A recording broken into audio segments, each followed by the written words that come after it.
Hi everyone, it's Dragana from Saacibo. Welcome and welcome back to my channel. I promised in one of the flip through videos that I will show you how I make papers with napkins, clear glue and tissue paper such as this one. I really love these papers.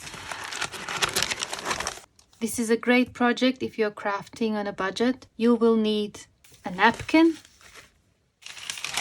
some tissue paper, some clear craft glue or school glue, just the basic glue without any smell. And you'll need some coffee.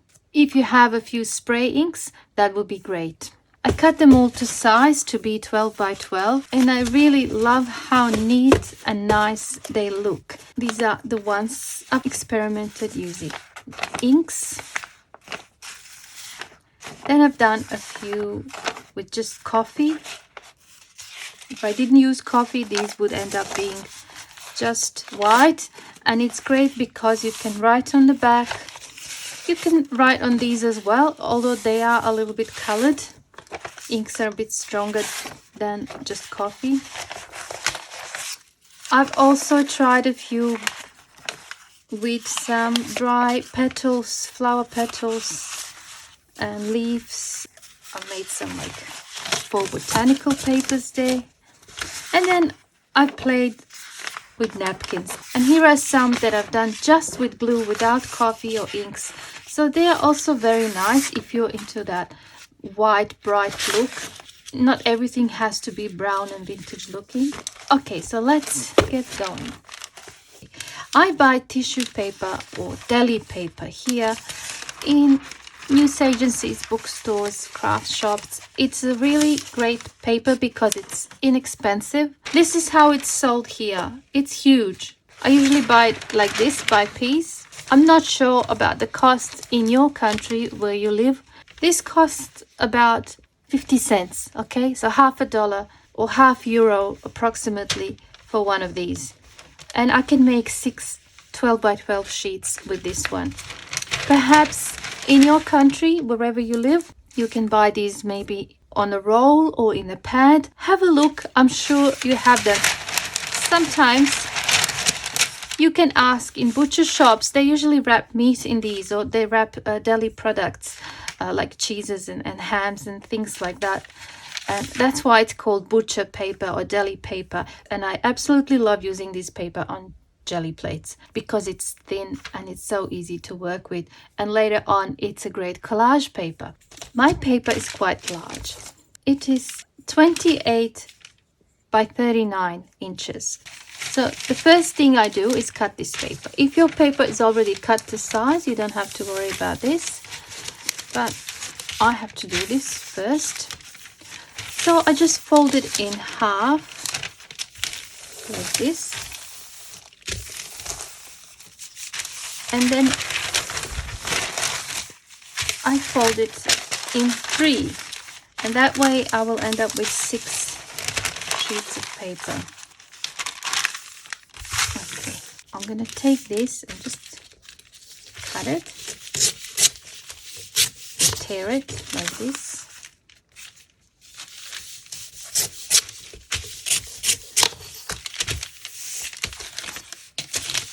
And then each one.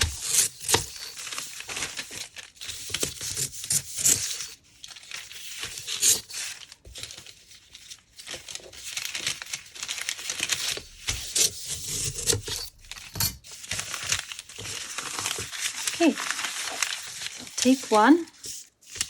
Let's see, it is about 13.5 by 13, and that is all right.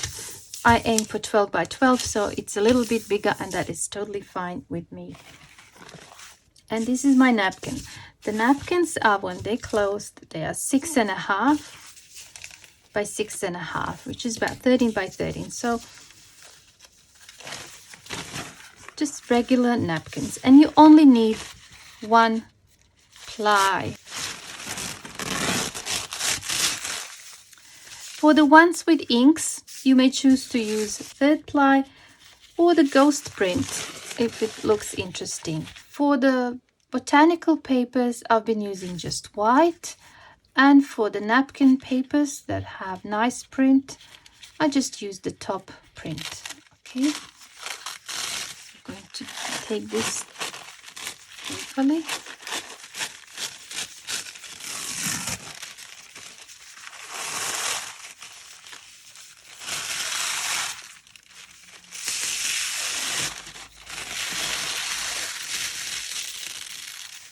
Okay, so there it is. There's the ghost print. I think this one would be fine to use with inks. I think I want to show you the ones with just inks first. I'm going to place this here because I know when I use inks, it gets everywhere. So I'm going to just protect my desk a little bit with this bubble wrap. Okay, and I'm going to place the paper here. Another thing you'll need is a container of some sort, like a jar or a glass or something that can fit a larger brush, such as this one. It can even be larger. This is 5 centimeters or 2 inches.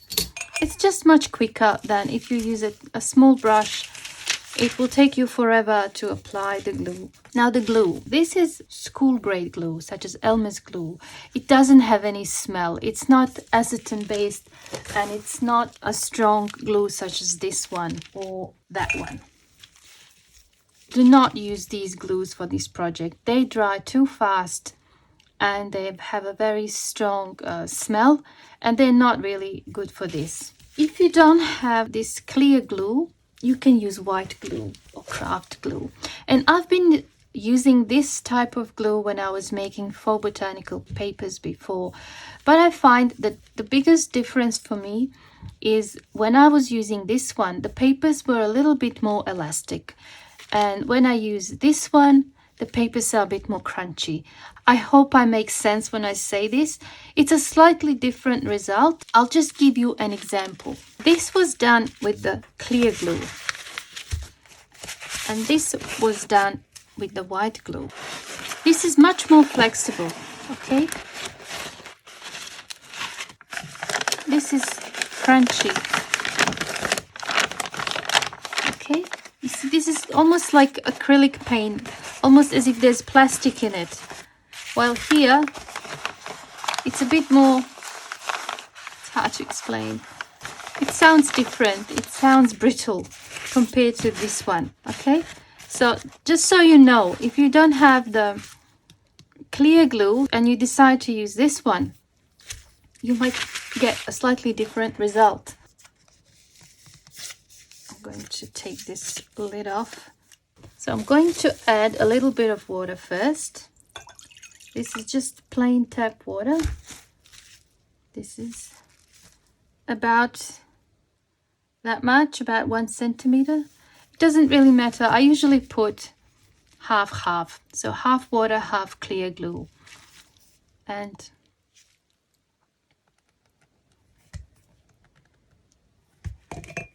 there it is. Okay.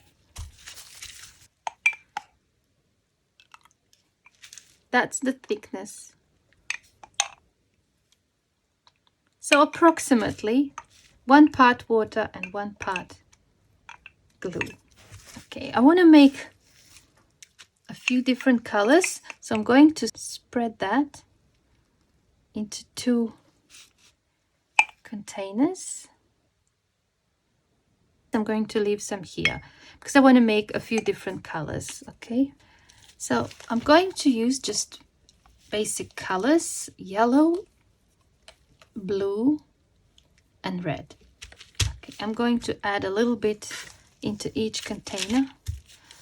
I'll just put this aside so I don't get it messy. So I have the glue and water mixed in each one of these. So I'm going to take the lid off. Just add a little bit of red. You can add more or less.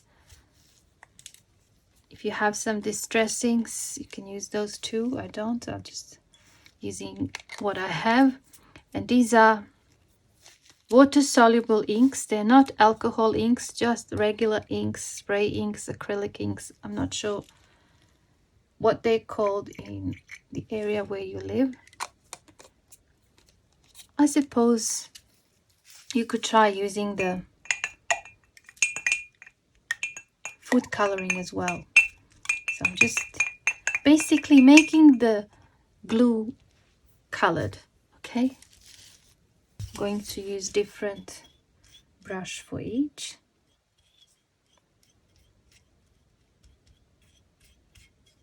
Just mix that well.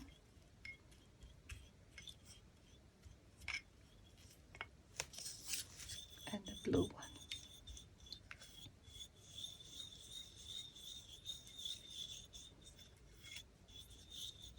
If you plan to make a few of these, just make sure you have enough of napkins ready. I'm going to be using just the third ply of the napkin, and I have a few ready. Okay, let's just start. I'll just start with yellow. Okay, so you take the glue and you just apply to this tissue paper. If you were to do this without adding water, it would be really hard to spread. And water makes it easier to spread, but it also slows the drying. Okay, so that you have enough time to add the napkin. Okay, I like to do this.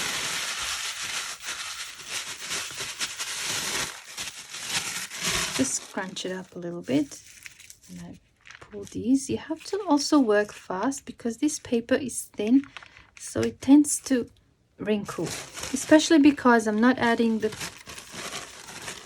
glue all the way. So I just do this, just tap it down. These papers are so nice because they're textured and they're colored. So I'm going to still use the yellow one. This is now really bright, but I don't mind. We'll just add a few more sprays perhaps on top, and this can be our base color. So you just go over and make sure it's all nicely glued.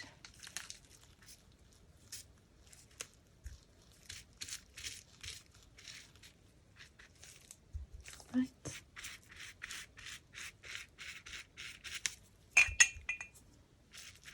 And don't press too hard because you might tear it. You might tear the napkin, but I don't think the paper underneath will tear. I really love this because I can build a stash of 12 by 12 textured papers that you can't actually buy anyway. I don't think anyone sells these. You just make your own and they're going to be really unique. I'll just put these away. Now you can either leave this in that one color or you can add some more sprays, almost like a marble effect. I have this bubble ink. Remember when we did bubble papers? So it's ink with a bit of dishwashing liquid. It's still all right. And I've done this during the summer. So I'm just going to pour it into this spray bottle.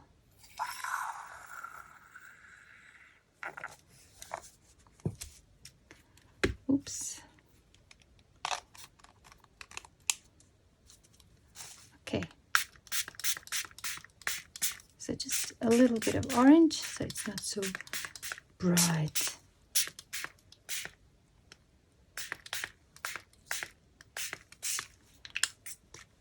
Okay, I have more of the bubble inks. I've got this.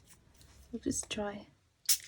Yeah, so it's going to be more like green rather than blue.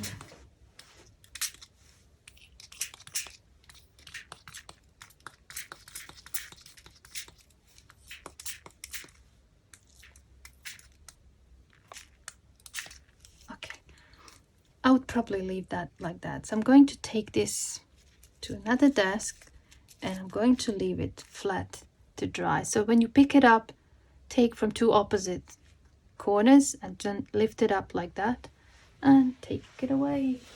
Let's do one now with blue.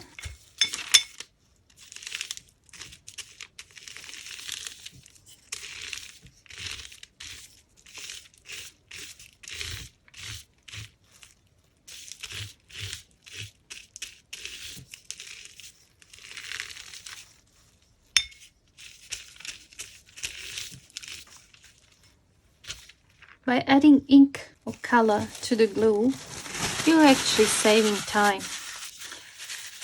Otherwise, you would have to glue this, let it dry, and then color it later on, which is like twice the time, especially when you think about the drying. So I'm going to just place just like earlier.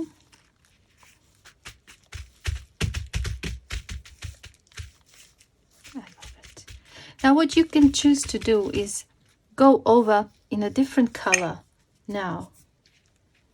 Okay, you can go over with, for example, with that one or with the red. I just experiment and see what happens. I'm just going to go with the blue. And if you don't like the colors to be this dark or strong or saturated, you basically just add a bit less to the mixture. I've been using these papers in journals, and I've been making envelopes, and can also make gift bags. You can cut sections and create flowers, or make tags, whatever you want, just like any other paper, whatever way you use your papers.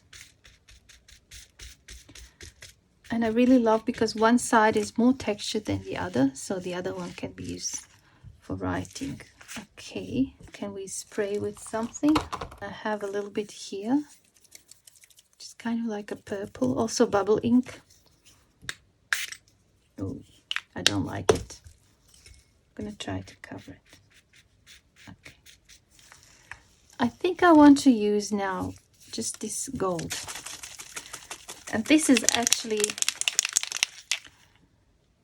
a spray paint for fabric, and I don't use it on fabric, and I've had it for a while, and this pump is not working, so I've been putting it into a smaller one. I could also do just this, just do drops of gold, and I can also spray a little bit. I think this blue goes really nice with gold. Love it.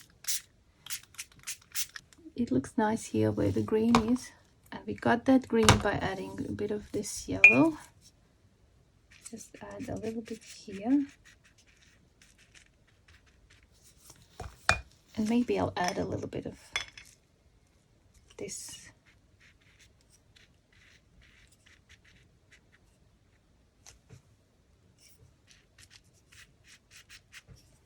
And now spray with gold.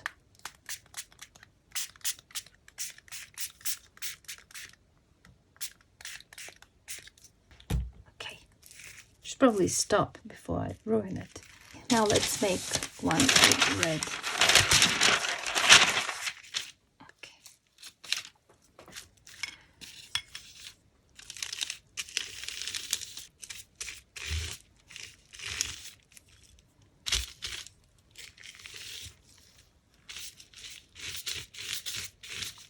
This brush is shedding terribly. Guess I haven't used it for a while.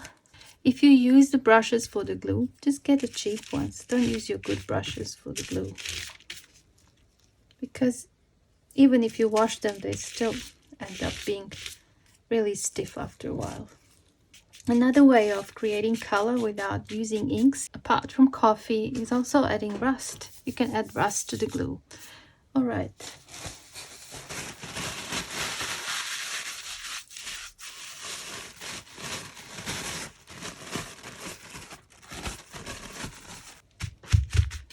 This looks almost like pink now.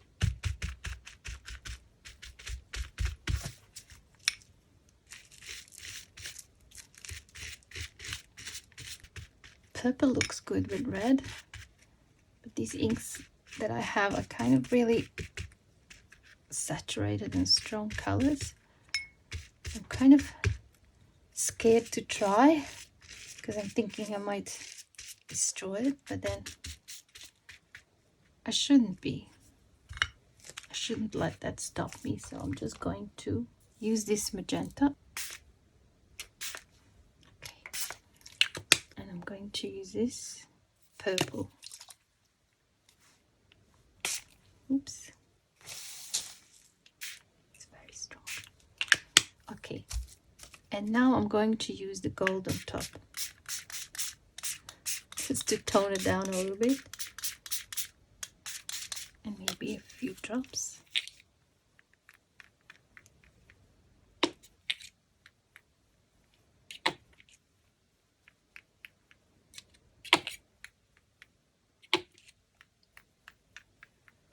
Do I have any white? I have a bit of white here. I think that purple is just a little bit too much for me. Try to make it a little bit less. Just by adding white. Alright, so that is that one. You know what? I'm gonna do this now for the fourth one, because I still have a bit of that glue mixture. And no waste is ever wanted. So I'm going to do like this.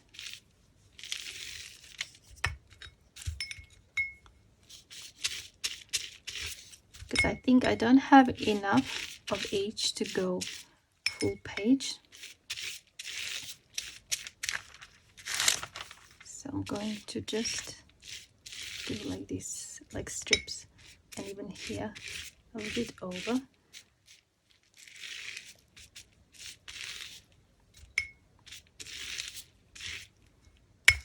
And then the yellow.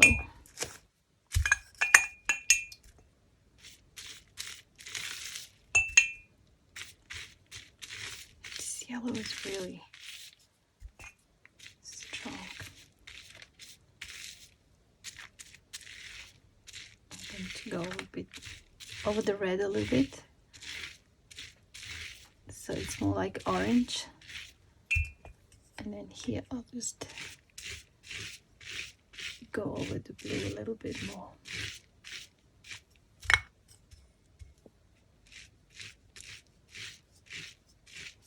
Okay.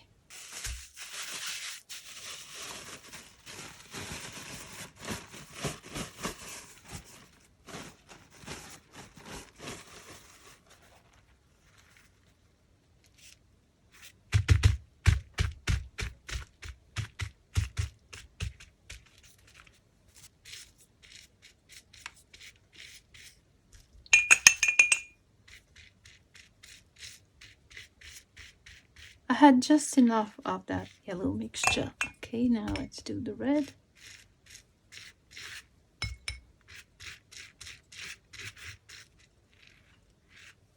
Okay, and the blue one.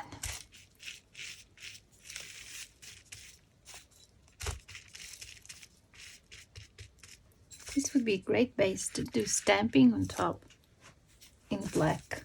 I'll just spray with gold.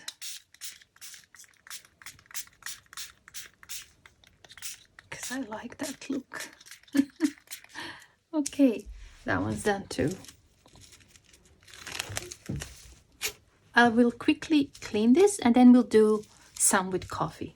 In this case, instead of water, I will just add coffee. And try not to make mess like I did. Now you need to add glue, and approximately the same amount of glue as coffee. So 1 to 1. You don't want it too runny because it's not going to glue properly, but you don't want it too thick either. And then you just gently mix. So now you have coffee and glue mixture. And we're not going to add any inks or any other colors, just coffee and glue. And it gives really nice color. You can also try adding other natural dyes, avocado dye, perhaps grape juice dye, and then reduce the cost even more. Maybe onion skin, yeah, that would give a nice orangey brown. Okay, so there it is, glue and coffee. Let's just make one that is just plain, because I really love those. that are just coffee and white napkin. I think they're really nice. And there's so much you can do with it later on. You can stamp and draw.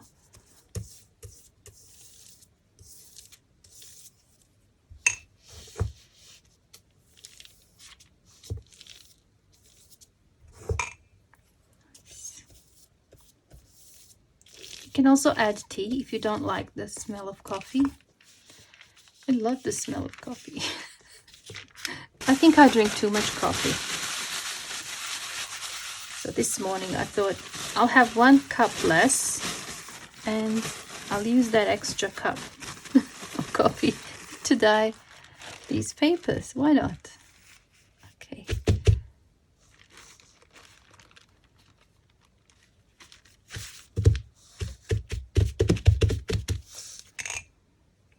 And then again apply the glue coffee mixture on top. I suppose if you do this, you can also spray inks on top of this to have a little bit of color. But I'd suggest, if your inks are like mine, very saturated, dilute them with water first. It's just that ready-made colors that you buy, paints, these colors are really saturated and bright. And natural dyes are always kind of more muted and softer. So when you mix those two together, sometimes it doesn't really work. Okay, so that would be it. If you just want to have the coffee dyed textured paper like this, that's all you need to do. And now we're going to do some just like faux botanical papers.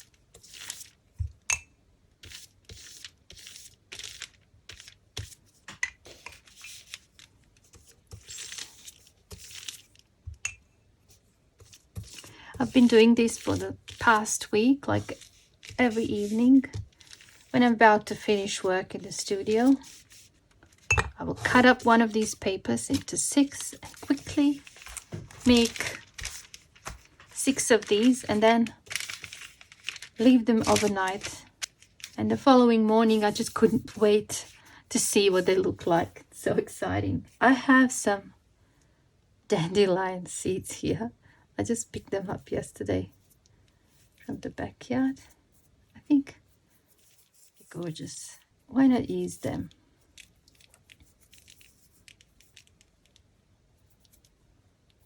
Just going to spread them a little bit.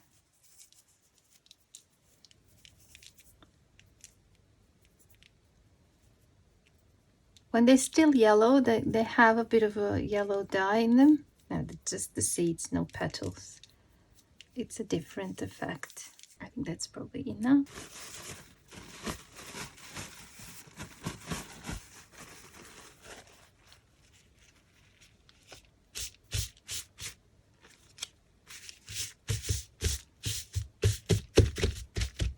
Great.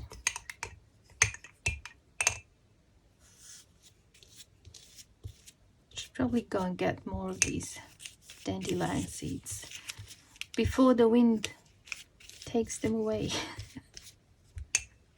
I asked my husband not to cut the grass until I get enough of the flowers and petals and seeds and things like that. And he wasn't sad about it. He said, "Oh, that's great. I can take a break this weekend." Yeah. It's like during the winter, the grass stops growing and you don't have to worry about that for a few months. But then once the spring is here, it grows so fast. Really fast. I made a syrup with dandelion flowers once. It tasted like honey. Apparently it's good for something. I've forgotten what. I think as a throat syrup or something like that. It's such a versatile plant and considered a weed, but all parts of dandelions are edible. Alright, so that one is done. And the last one for today is going to be this one. If you have some nice napkins that you want to use in your journals, you can do this. Okay, and you can also do this just with water and glue, or if you want a bit of a vintage look, do it with coffee. And whatever is white, the white areas of the napkin are just going to be brown, and the colors are going to be muted a little bit.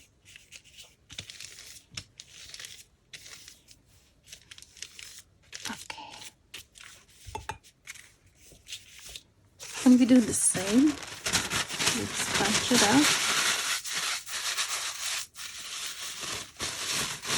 open it up,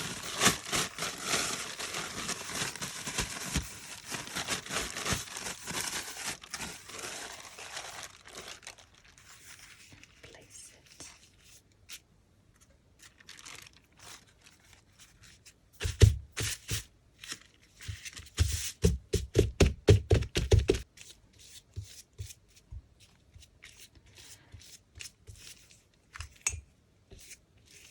Okay, I like this one already.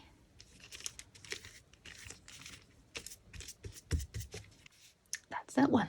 The paper's dried and they're looking really nice, and I love the sound. So I'm just going to flatten them a little bit before I cut them, and I do this just by stacking them one on top of the other like this.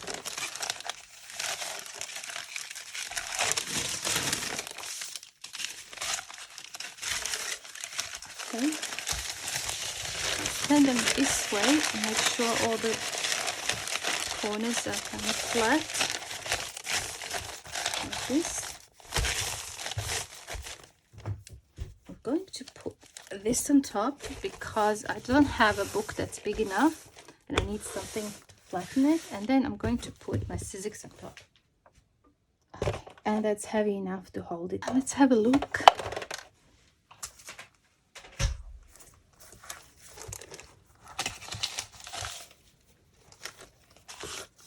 It's been a few hours and I think they're flat enough. I will just trim them and then maybe leave them a bit longer to completely flatten them. They're flat enough to be cut now. Okay, this is how I do this. First I select one edge and I trim this. I align this line with one on the mat, and then I cut like that.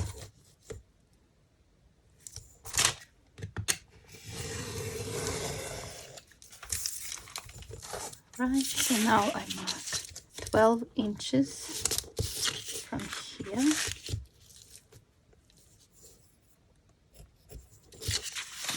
and 12 inches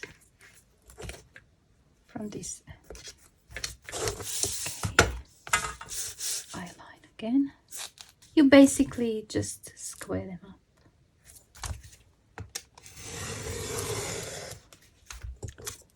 Okay.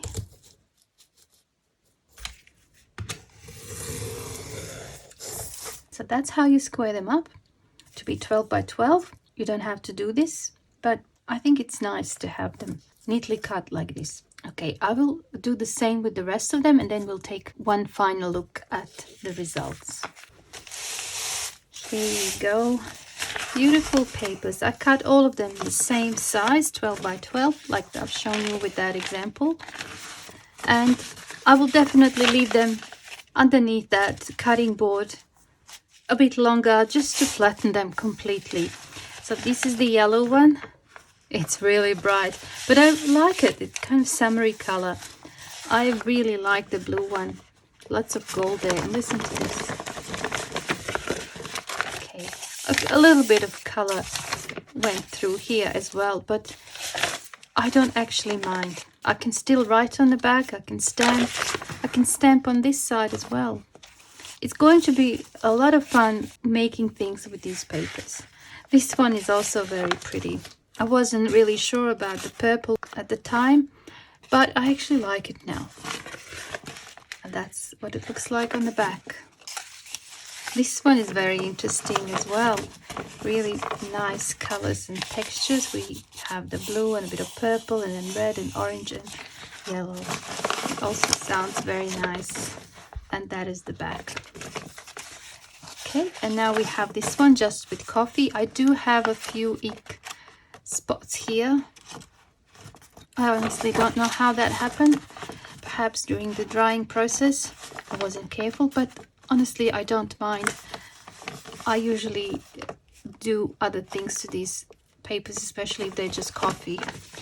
Stamping, writing, it doesn't really matter. And that's the back. This one is also very nice. I do have a little tear here. Again, it doesn't matter. I can just cut that off and use the rest of the paper. It doesn't really bother me. The little imperfections are just fine, and I just love the dandelion seeds in this one. Really cute. And there's the one with the napkin, printed side of the napkin. It's very nice, vintage looking. And if you think back what the napkin looked like before, I really like this. And that is the back. So you can definitely use this in a journal.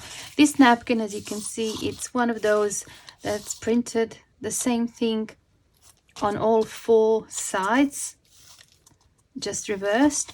But what I would do, I would cut it across like that and then use it as a page.